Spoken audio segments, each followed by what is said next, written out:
Join me for a standard room tour of the All-Star Movies Resort hotel rooms at Walt Disney World. This is walking directly in. You'll see to the right, you'll find your beverage cooler. Down here below in this stacked area, you'll also find the coffee maker, ice bucket, which is actually right down the hallway. You can find ice machines, vending machines, and some shelving for storage. There's also a window. I'm on the first floor here, so this window's kind of looking out toward one of the parking lots. Next to that, you will find trash and a little light and your usual TV, as well as storage underneath. There are 3 large drawers and then this cabinet space. Let me open this up. And this is going to have some more shelving and your safe. So lots of good space there. You'll also see the schedule for housekeeping, something that not a lot of people are aware of. You do not get housekeeping every single day of your service. Rather, you get it on day 1, 3, 5, and 7.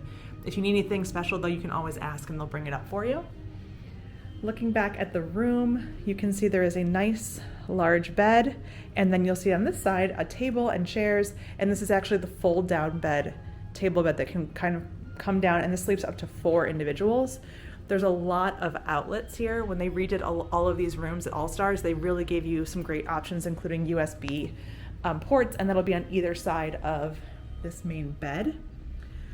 You do have a slider door that will close off the bathroom for you. This is a connecting room here, so there is the option to have those for requests. And then, the bathroom. So as you can see here, there's a little bit of storage underneath, and then to the right of the sink, you're gonna have a lot more storage. You'll also find an ironing board, and all of those things, a little closet space, very narrow, but again, you could store some more bags and things out of the way. Very large mirror, well lit, and a makeup mirror. And then another sliding pocket door that'll take you into where you'll see your toilet and full tub shower combo. You will get the usual Disney products in here, and you can see just a standard tub shower combo.